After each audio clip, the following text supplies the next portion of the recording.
애청자 여러분 안녕하세요. 땅끝으로 복음이 전해져 나가는 기록이 담긴 사도행전을 여러분과 살펴보는 시간입니다. 내 증인이 되리라 진행의 백성입니다. 네, 여러분 안녕하세요. 강순규입니다.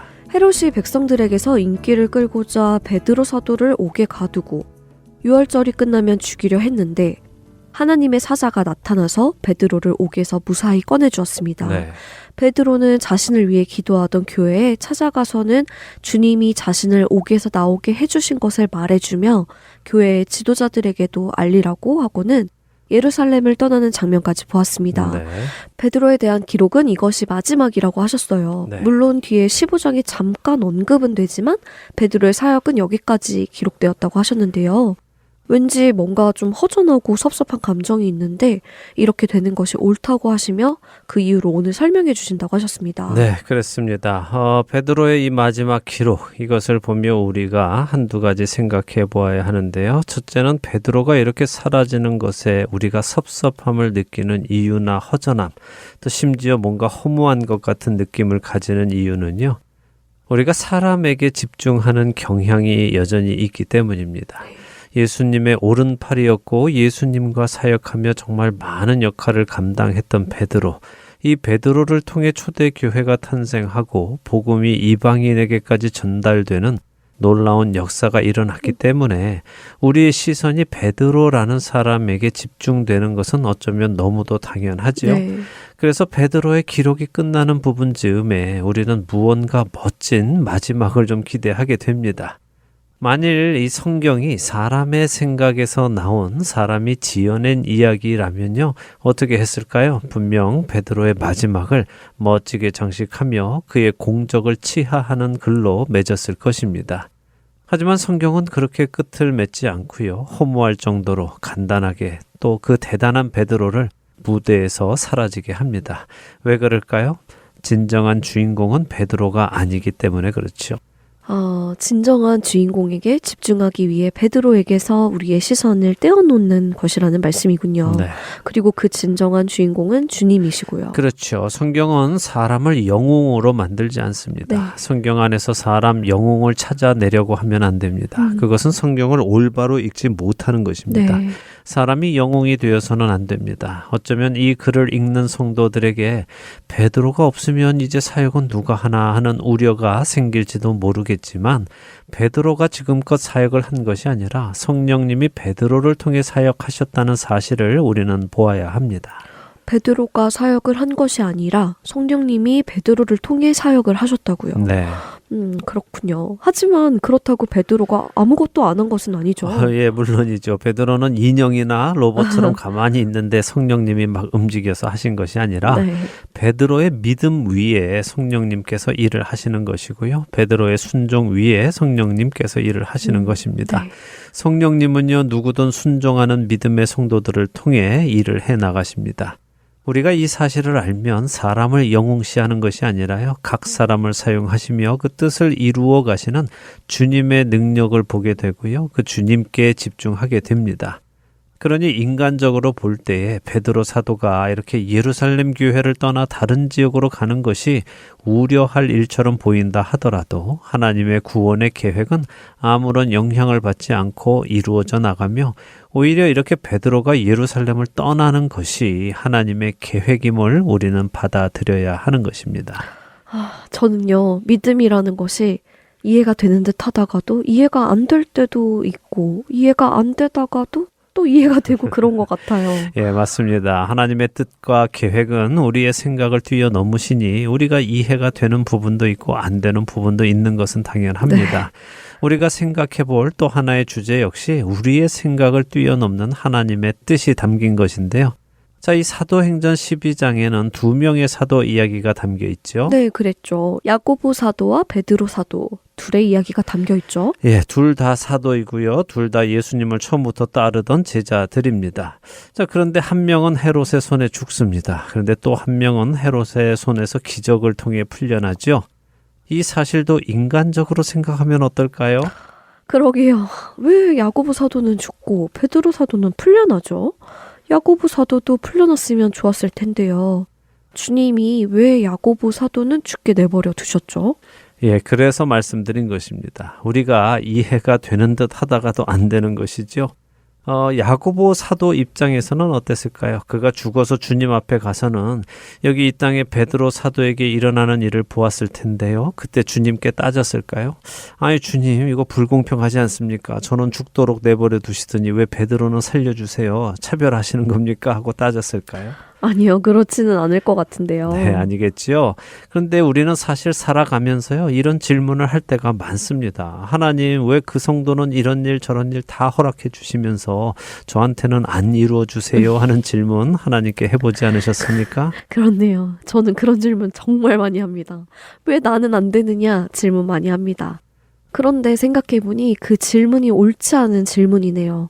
야고보 사도는 그런 질문을 하지 않았을 것 같아요. 네, 당연히 하지 않았을 것입니다. 베드로 역시 아유 주님 야고보는 죽었는데 저는 살려주셔서 감사합니다. 이런 감사 기도도 네. 하지 않았을 것입니다.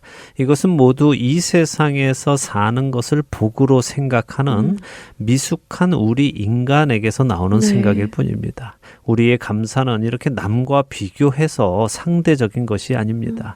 참된 성도는 주님을 위해 죽고 주님을 위해 삽니다. 내가 살겠다 죽겠다 결정하는 것이 아니라요. 주님의 결정을 신뢰하고 자기 역할을 감당할 뿐이지요. 만일 백성이 아나운서에게 그리고 이 방송을 들으시는 청취자 여러분께 야고보 사도의 삶과 베드로 사도의 삶 중에 선택권을 주신다면 어떤 삶을 선택하시겠습니까?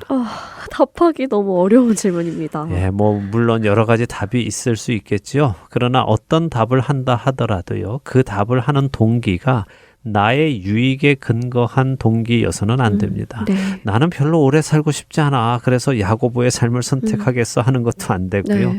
나는 빨리 죽고 싶지 않아. 하나님께 좀 오래 쓰임받아 죽고 싶어 하는 것도 안 됩니다. 이것들은 모두 다 내 생각입니다. 우리는 나의 선택과 계획을 내려놓고 하나님의 선택과 계획을 신뢰하고 순종하는 훈련을 해 나가야 합니다.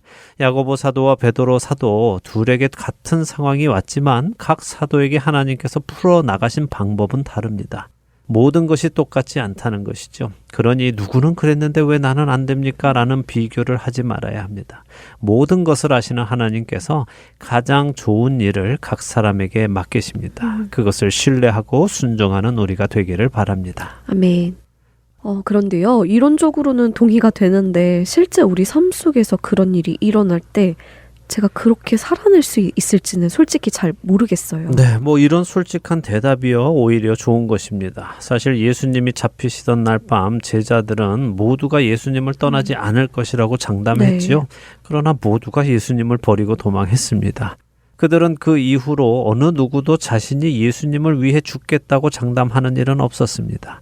그들은 그들에게 오신 성령님의 인도하심을 따라 그냥 순종하며 살아갔지요. 나를 먼저 사랑하신 예수님을 자신도 사랑하게 되었기 때문에 그냥 그렇게 사랑으로 가는 것입니다. 이것이 깨달아지는 은혜가 우리 안에 있기를 바랍니다. 아멘. 자, 이제 이렇게 베드로가 감옥에서 사라지고 난 후에 감옥에는 어떤 일이 있는지 살펴보지요. 네. 사도행전 12장 18절에서 12장 끝인 25절까지 읽고 오늘 이야기 나누겠습니다. 네, 사도행전 12장 18절부터 읽습니다. 날이 샘의 군인들은 베드로가 어떻게 되었는지 알지 못하여 적지 않게 소동하니 헤롯이 그를 찾아도 보지 못하매 파수꾼들을 신문하고 죽이라 명하니라.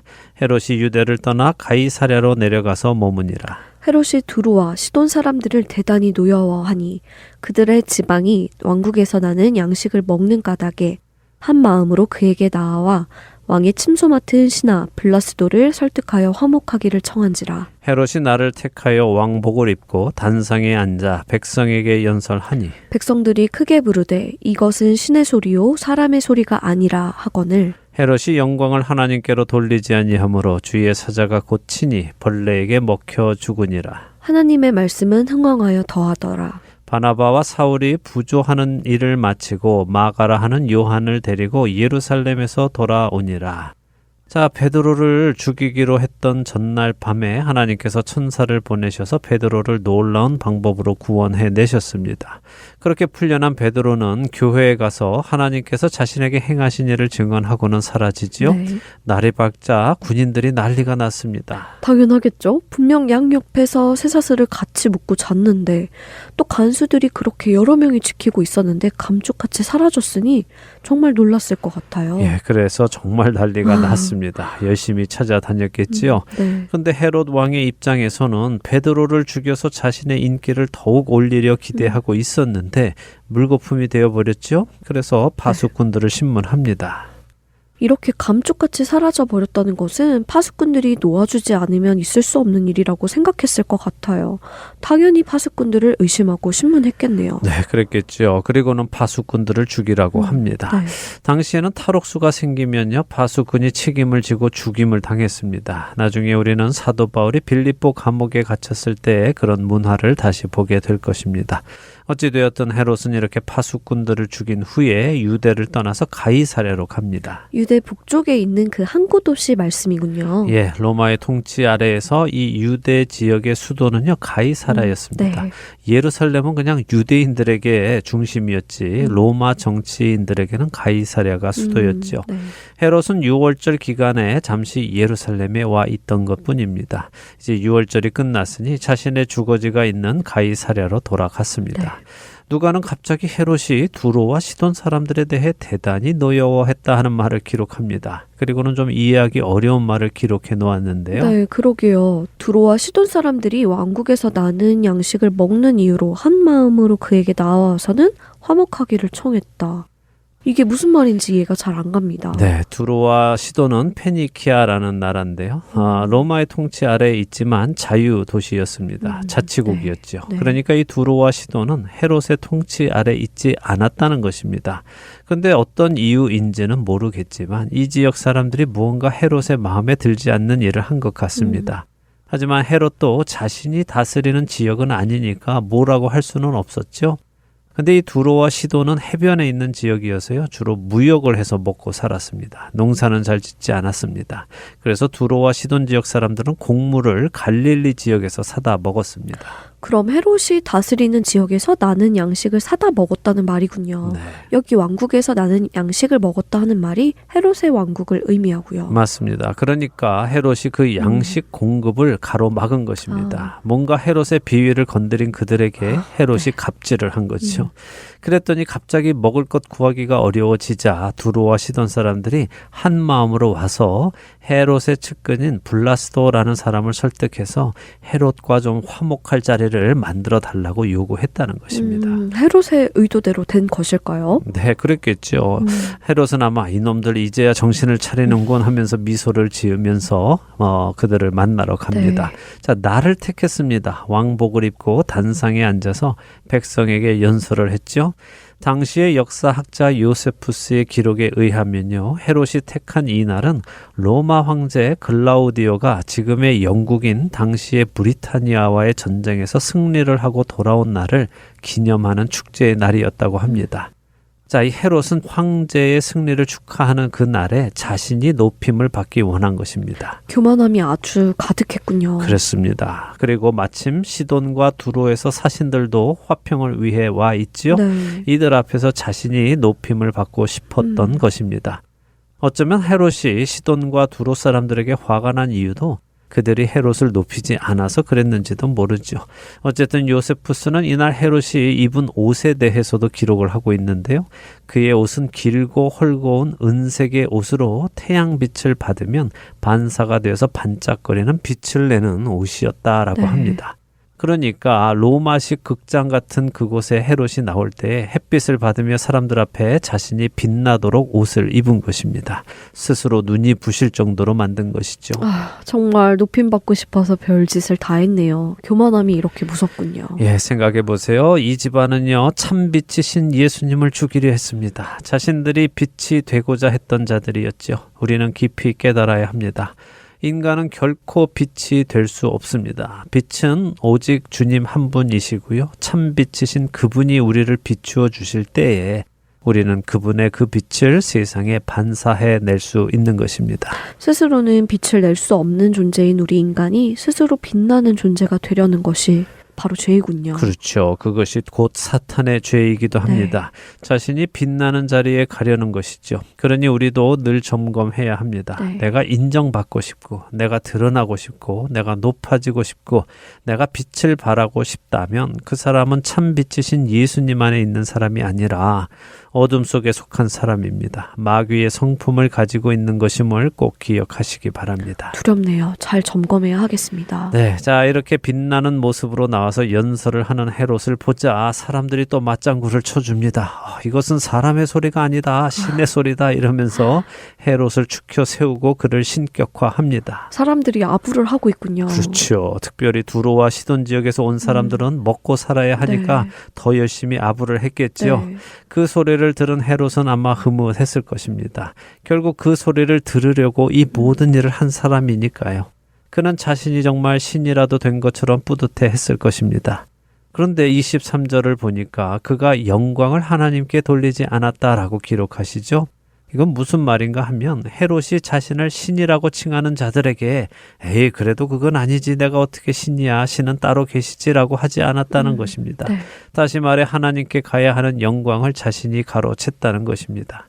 자신이 그 영광을 가로채서 흐뭇해하고 있었던 것입니다. 그래서 하나님께서 천사를 보내셔서 신의 영광을 가로챈 헤롯을 치게 하십니다. 그랬더니 그가 벌레에게 먹혀 죽었다고 하시죠. 어떤 벌레이길래 헤롯을 죽게 했을까요? 요세푸스에 의하면요. 헤롯의 배가 아파왔다고 합니다. 참을 수 없는 고통이 그에게 찾아와서요. 신하들이 급히 그를 궁궐 안으로 옮겼지만 헤롯은 5일 동안 극심한 고통에 시달리다가 죽었다고 기록을 합니다. 그날 그냥 죽은 것은 아니었군요. 예, 그날부터 아파서 5일 후에 죽은 것으로 기록이 되어 있습니다. 자, 교만은 하나님이 가장 싫어하시는 죄입니다. 교만은 모든 죄의 근원이지요. 내가 하나님보다 높아지려는 것, 그것이 죄의 시작입니다. 우리는 여전히 이 죄 앞에 노출되어 있습니다. 늘 깨어 근신하는 우리가 되기를 바랍니다. 자, 이렇게 하나님의 나라를 핍박하고 그 핍박을 통해 자신이 높아지려고 했던 세력, 헤롯의 세력은 맥없이 사라집니다. 반면에 하나님의 말씀은 어떻습니까? 흥왕했다고 하시네요. 참 아이러니하네요. 야고보 사도의 죽음에서 마치 헤롯이 이긴 것처럼 보였는데 그 헤롯을 하나님께서 심판하시고 사라지게 하시니 말이에요. 네, 그래서 우리는 오늘 우리 눈앞에 보이는 것으로 판단해서는 안 되는 것입니다. 모든 일의 마지막은 결국 하나님의 승리로 끝납니다. 이미 예수님께서 세상을 이기셨기 때문이죠. 겉으로 볼 때 아무리 헤롯의 힘이 이리 때처럼 크고 사도들은 아무런 힘도 없는 연약한 양들 같아도요. 결국 이리들은 죽고 양들이 사는 것입니다. 그 사실은 이미 결정되어 있는 것이죠. 그럼요. 그래서 우리는 확신을 가질 수 있는 것입니다. 일이 잘 되면 주님의 나라가 승리하는 것이고 잘못되면 주님의 나라가 패하고 그런 것이 아닙니다. 하나님의 나라, 예수님의 나라는 이미 승리하셨습니다. 아멘. 그 사실을 우리가 알기에 우리는 믿음으로 이 길을 갈 수 있는 것입니다.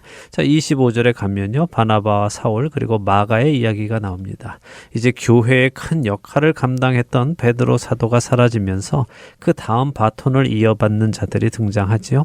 사람이 사라진다고 하나님의 계획에 차질이 있는 것이 아니라 오히려 이 모든 것까지도 하나님의 계획하심임을 늘 기억하는 우리가 되기를 바랍니다. 아멘. 이제부터 바나바와 사울의 이야기가 전개되는군요. 그렇죠. 예루살렘 선교에서 이방인의 선교로 무게중심이 옮겨가는 것을 보여주시는 것입니다. 이제 다음 장인 13장부터 우리는 이방인의 교회를 중심해서 보게 될 것입니다. 또 어떤 일들이 일어날지 기대가 됩니다.